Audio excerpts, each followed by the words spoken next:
ஜனவரி 25 முத்தரையர்களின் அரசியல் அதிகார மீட்பு மாநாடு. இந்த மாநாட்டிற்கான அழைப்பதில் தம்பி குறிப்பிட்டது போல 5000க்கு மேற்பட்ட முத்தரையர் கிராமங்களில் நேரடியாக போய் மக்களை மாநாட்டிற்காக அழைக்கிறதன் ஒரு பகுதியாக உங்கள் பகுதிக்கு வந்திருக்கோம்.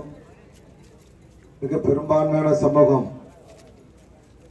ஆனால் அந்த சமூகத்துக்கான உரிய அங்கீகாரத்தை தமிழகத்தில் இருக்கக்கூடிய திராவிட கட்சிகளும் தேசிய கட்சிகளும் அங்கீகாரத்தை தர மறுக்கிற போது அந்த அங்கீகாரத்தை நாங்கள் பெரும்பான்மையான சமூகம் என்பதை நிரூபித்து எங்களுக்கான அரசியல் அங்கீகாரத்தை எங்களிடமே கொடுங்கள் என்று கூறி இந்த பிரம்மாண்டமான மாநாட்டை ஏற்பாடு செய்திருக்கிறோம். அந்த மாநாட்டிலே வியாபார பெருமக்கள் எல்லாம் இந்த பகுதியில் இருக்கக்கூடிய பொறுப்பாளர்களுக்கு தாராளமாக நிதியுதவி தந்து எங்க இருக்கக்கூடிய மக்கள் அங்கே பயணப்பட்டு வர உங்களால் என்றதை பொறுப்பாளர்களுக்கு நிச்சயமாக நீங்களும் இந்த சமூகத்தினுடைய பிரதிநிதி என்கிற முறையில் வழங்க வேண்டும் என்று கூறி இந்த மாநாட்டிற்கு பிறகு 2026 முத்தரையர் மக்களை சுற்றிதான் அரசியலே இருக்கும்.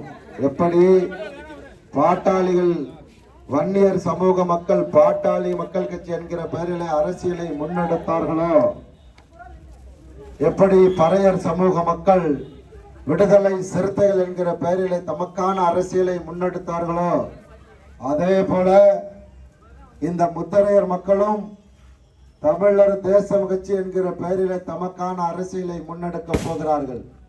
மிகப்பெரிய சமூக மாற்றம், அரசியல் மாற்றமாக வரப்போகிறது. நாம் பெரும்பான்மையா இருக்க தொகுதியில் நாம் தான் சட்டமன்ற பாராளுமன்ற உள்ளாட்சி பிரதிநிதியாக வர இருக்கிறோம்.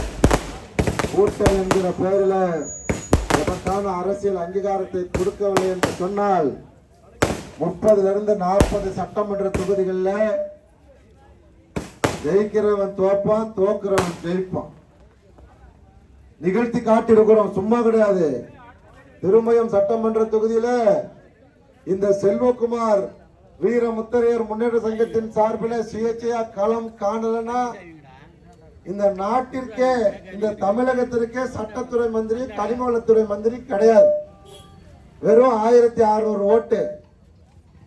நாம நிக்கலனா அதிமுக வேட்பாளர் வைரமுத்து வெற்றி பெற்றிருப்பார். சட்டத்துறை மந்திரி ரகுபதி செட்டியார் வாய்ப்பை இழந்திருப்பார்.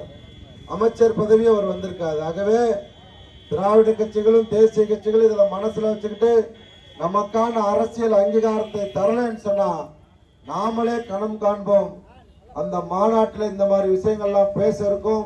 வியாபார பெருமக்களும் தாய்மார்களும் பெரியோர்களும் இளைஞர்களும் அந்த மாநாட்டிலே கலந்து கொண்டு நமக்கான அரசியல் அங்கீகாரத்தை பெற உங்களை அன்போடு அழைத்து வாய்ப்புக்கு நன்றி கூறி விடைபெறுகிறேன். நன்றி.